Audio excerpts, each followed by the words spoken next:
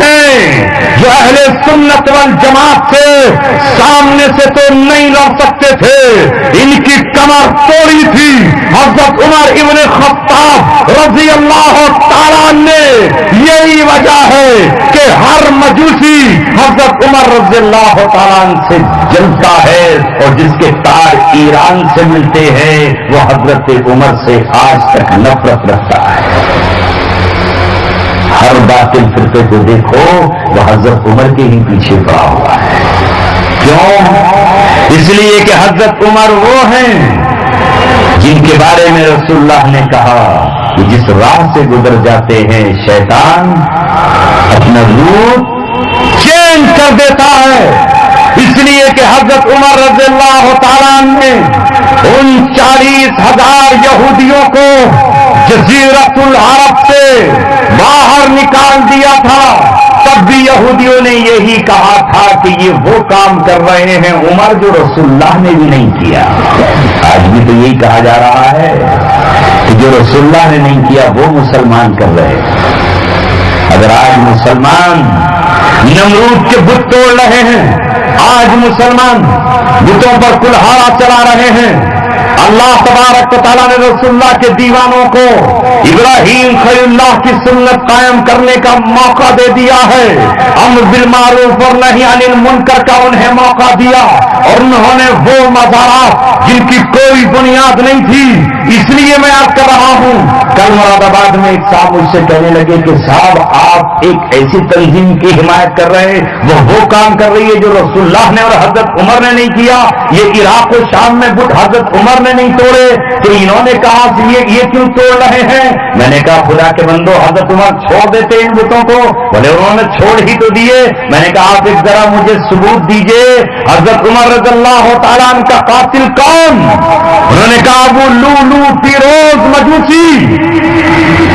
اچھا ذرا ہندوستان میں بتاؤ کتنے مسلمان اہل سنت والجماعت کا نام فیروز ہے کہ نہیں؟ آج بھی کتنے اہل سنت والجماعت ہیں جن کے بیٹوں کے نام فیروز؟ اس لیے کہ ہندوستان میں نہ جانے کتنے نواب رافضی گزرے، ہندوستان میں تیمور لنگ رافضی تھا، یہاں نادر شاہ رافضی تھا، لہذا ایرانیوں سے یہاں تہذیب آئی اور یہاں مسلمانوں نے اپنے بیٹوں کے نام رستم رکھے، جبکہ رستم رافضیوں کا کمانڈر ان چیف تھا۔ یہاں لوگوں نے اپنے بیٹوں کے نام خسرو رکھے، اور خسرو پرویز وہ تھا جس نے محمد رسول اللہ کے خط کو پھاڑا تھا۔ تو یہاں تو ذرا آپ اندازہ لگائیے کہ اہل سنت والجماعت آج تک اپنی اولادوں کے نام مجوسیوں کے نام پر رکھتے چلے آ رہے ہیں۔ کوئی فیروز رکھ رہا ہے اور کوئی اپنے بیٹوں کا نام جمشید رکھ رہا ہے۔ جمشید بھی ایرانیوں کا خاندانی بادشاہ ہوا کرتا تھا۔ تو یہ تو اتنا آگے گزرے کہ جو حضرت عمر کا قاتل ہے ابو لولو، اس کا نام فیروز تھا، اس کے نام پر آج بھی مسلمان اپنے بیٹوں کا نام رکھتے چلے آ رہے ہیں۔ یعنی حضرت حسین کا جو قاتل ہے، یعنی اس کا تو نام نہیں رکھ رہے اپنے بیٹے کا نام۔ یزید تو اپنے بیٹے کا نام کوئی رکھنے تیار نہیں ہے، مگر حضرت حسین کے قاتل کا نام اپنے بیٹے کا نام رکھ رہے ہیں۔ وہ قتل کہاں ہوا؟ وہ مدینے میں قتل ہوا، تو اس کو کہاں گاڑا گیا ہوگا؟ اس کو کس کھڈ میں دبایا گیا ہوگا؟ مدینے ہی میں تو گاڑا گیا ہوگا، یا اس کا جنازہ وہاں ایران بھیج دیا گیا ہوگا، وہ وہاں گاڑ دیا گیا ہوگا۔ وہ مجوسی تھا، کافر تھا، بت پرست تھا، آگ کا پوجنے والا تھا، مگر آج بھی ایران کے شہر کاشان میں اس کا مزار ہے اور اس کے ساتھ لکھا ہوا ہے رضی اللہ عنہ۔ یہ ہے حال۔ میں نے کہا یہ کب بنے؟ یہ بعد میں بنے، یہ بعد میں بنا لیے گئے جب اسلام طاقت میں نہ رہا، جب برطانیہ کے غلام ہو گئے، جب رافضیوں کی حکومتیں آئیں، اہل سنت قتل کر دیے گئے۔ نہیں معلوم لوگوں کو جب رافضیوں کا دور آیا، جب صفویوں کا دور آیا، تو ایک شخص کو صرف اس لیے قتل کر دیا گیا کہ اس کے گھر میں موطا امام مالک کی کتاب لکھی ہوئی تھی۔ آج بھی تمہیں پتہ نہیں ہے عرب کے اندر جب امریکہ داخل ہوا ہے تو رافضیوں کی بنائی صدام کی گرفتاری کے بعد ان بچوں کی انگلیاں کاٹ دی گئیں جن سے یہ کہا گیا کہ حضرت عمر کو لکھو، عمر پہ لعنت بھیجو، حضرت عمر پہ تبرہ کرو، اور بکر صدیق کو گالی لکھو، حضرت عائشہ کو زانیہ کہو، حضرت حفصہ کو کافرہ کہو۔ جب اہل سنت والجماعت نے یہ کہا کہ ہم اپنی ماں کو زانیہ نہیں کہہ سکتے، ہم حضرت حفصہ کو کافرہ نہیں کہہ سکتے، جن بیٹیوں کے نام عائشہ تھے، جن کے نام حضرت حفصہ تھے، جن کے نام ام عمارہ تھے، وہ جیل کی سلاخوں میں گئی، وہاں سے انہوں نے اپنے بیٹوں کو پکارا اور اپنی اولادوں کو آواز دی، رب دو جہاں کی قسم، تو ساری دنیا کے مسلمانوں کو آواز دی۔ ابو یحییٰ لیبی نے آواز دی، انور علقی نے یمن سے آواز دی، ان کو آواز دی، ابو مصعب زرقاوی رحمت اللہ علیہ نے یہ اٹھ کھڑے ہوئے اور انہوں نے کہا اس امت کی تقدیر اب ہمیں قلم سے نہیں، روشنائی سے نہیں، کمپیوٹر سے نہیں، اپنے خون سے لکھنی ہوگی۔ ابو یحییٰ نے شہادت کا جام پیا اور اپنے خون سے امت کی تقدیر لکھی، انور علقی نے اپنے خون سے تقدیر لکھی، ابو مصعب زرقاوی کے اوپر ایک 5 فٹ کے جسم پر دو کوئنٹل 30 کلو گرام کا F-16 سے بم گرایا گیا۔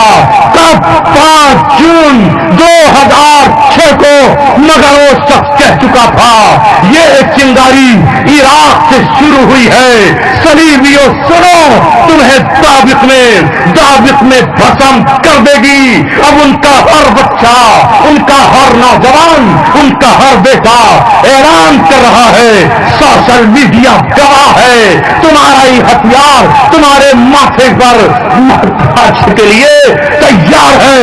اب ان کے بیٹے کہہ رہے ہیں موعدنا وموعدکم دابق، تمہاری ہماری ملاقات انشاءاللہ شام کے شہر دابق میں ہوگی۔ میرے نبی کہہ چکے ہیں کہ تمہارا مقابلہ بنو اسفر سے دابق میں ہوگا، جن کے 80 جھنڈے ہوں گے اور ہر جھنڈے میں 12,000 کا لشکر ہوگا۔ ان قریب ہم تم سے ملیں گے۔ یہ جنگ عقیدے کی جنگ ہے، یہ کفر اسلام کی جنگ ہے، یہ ملت اسلامیہ کی مظلومیت کی جنگ ہے۔ یہ جو بہار آئی ہے یہ نعروں سے نہیں آئی، یہ خالی باتوں سے نہیں آئی، اس میں امت کے خون کے پرنالے رہے ہیں، اس میں بیٹیوں کی آبروئیں پامال ہوئی ہیں، نہ جانے کتنی سمیہ ہیں جن کے ٹکڑے ہوئے ہیں، نہ جانے کتنے خباب ہیں جو سولی پر لٹکا دیے گئے ہیں، نہ جانے کتنے سہیب ہیں، نہ جانے کتنے خبیب ہیں، نہ جانے کتنے بلال ہیں جو آگ کے انگاروں پر لیٹے گئے ہیں۔ تم عمر اور ابو بکر پہ تبرہ کرتے رہو، برا کہتے رہو، صفویوں سن لو، نصیریوں سن لو اور حوثیوں سن لو، تمہارا مقابلہ امریکن غلام نہیں کر سکتے، سعودین غلام نہیں کر سکتے۔ انہوں نے بتا دیا ہے ان کی کتنی انرجی تھی، آج کا اخبار گواہ ہے، یہ تم سے مذاکرات کرنے کے لیے پھر میز پر آ گئے، تم سے مقابلہ وہی کریں گے جن کے نام ابو بکر ہے اور عمر ہے۔ کل بھی ابو بکر نے اور عمر نے اسلام کا دھارا بدلا ہے، اور آج بھی امت کے پاس دنیا دیکھ لے، ایک مڈل ایسٹ میں اور ایک بر صغیر میں، کب تک تم عمر سے کانپ رہے تھے، ابھی عمر زندہ ہے کہ اللہ نے امت مسلمہ کو 16 اپریل 2010 کو ابو بکر عطا کر دیا ہے۔ امت کو ابو بکر مل گیا اور عمر بھی مل گیا۔ جب 2 وزیر امت کے پاس موجود ہو تو ابھی امت نئے مرحلے میں داخل ہے۔ الاسلام یعلو ولا یعلا، اسلام بلند ہونے کے لیے آیا ہے، یہ جھکنے کے لیے نہیں آیا۔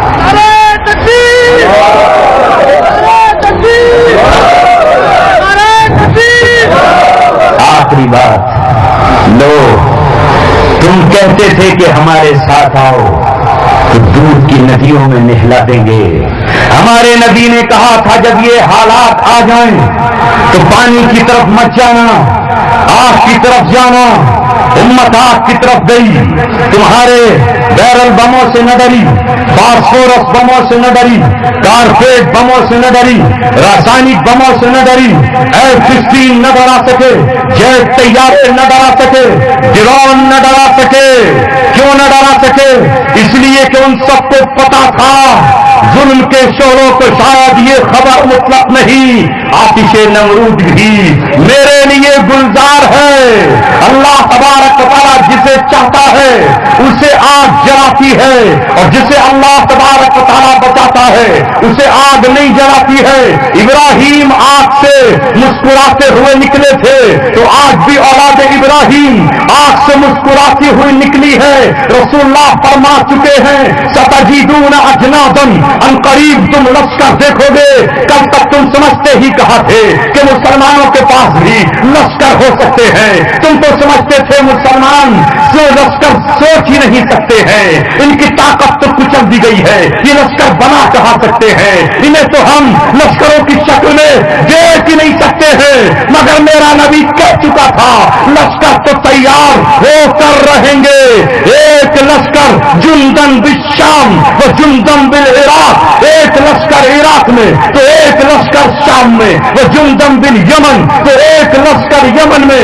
انور عارقی کہتے ہیں میں جب امریکہ میں رہتا تھا آج سے 20 سال پہلے تو ان حدیثوں کو دیکھ کر مجھے یقین نہیں ہوتا تھا کہ کس طرح یمن جہاں سیکولر حکومت ہے، جہاں کمیونسٹوں کی حکومت ہے، جہاں دنیا کے غلام ہے، وہاں اسلام پسند کہاں سے آ سکتے ہیں. جب میں یہ پڑھتا تھا کہ امام مہدی کے مددگار عراق سے اٹھیں گے تو وہاں باقی حکومت تھی جو کمیونسٹوں کی حکومت تھی، وہاں اسلام کے نام لیوا نہ تھے، اسلام کے ماننے والے قتل کر دیے جاتے تھے. جب میں شام کی طرف دیکھتا وہ اس طرح سلح کی حدیث کہ شام سے امام مہدی سے بیعت کرنے والے آئیں گے تو مجھے یقین نہیں ہوتا تھا یہ کب آئیں گے. لیکن کہتے ہیں 20 سال کے بعد جب میں آج نظر ڈالتا ہوں تو الحمدللہ آج عراق میں اسلامک اسٹیٹ قائم ہو چکا ہے. کب کہہ رہے ہیں انور عارقی؟ جب ابو عمر البغدادی 17 اکتوبر 2006 کو دولت اسلامیہ کے امیر بن چکے ہیں. اس وقت عارقی نے کہا تھا کہ اب عراق اسلامک اسٹیٹ بن گیا ہے جس کی قیادت ایک حسینی خون کر رہا ہے. حسینی خون اس کا قائد بن چکا ہے اور میں دیکھ رہا ہوں کہ عدن ابین میں اسلام کے مددگار پیدا ہو چکے ہیں. ان قریب ملک شام میں بھی یہ ہوگا اور دنیا نے دیکھ لیا 2011 آتے آتے ملک شام میں بھی اب اللہ تبارک و تعالیٰ نے ساری دنیا کے بہترین ان لوگوں کو جن کے قلب ایمان سے مجلہ اور مصفا ہے شام میں لا کر کے جمع کر دیا ہے. بس میرے عزیزوں اپنی حیثیت کے مطابق قرآن سے جڑ جائیے، حق کے ساتھی ہو جائیے. بظاہر پھولوں کی سیج کی طرف مت جائیے، کانٹوں کا انتخاب کیجیے. بظاہر آرام کے بستر کی طرف مت جائیے، بظاہر دجال کے خیمے میں مت جائیے. امام مہدی کے لشکر کی طرف ملنے کی تیاریاں کیجیے. حرام کی طرف نہیں حلال کی طرف جانے کی کوشش کیجیے. اللہ تبارک و تعالی ہمیں وہ دن دکھائے کہ ہم امام مہدی کی فوج کا دستہ بن جائیں، چاہے ہرا و دستہ بنے یا بیچ کا حصہ بن جائے یا ان کے میمنہ بن جائے یا ان کا میسرہ بن جائے یا ان کا پچھلا حصہ بن جائے. اللہ ہمیں ان کی فوج کے لشکر میں حصے میں شامل فرمائے. وآخر دعوانا ان الحمد للہ رب العالمین. جزاک اللہ خیرا.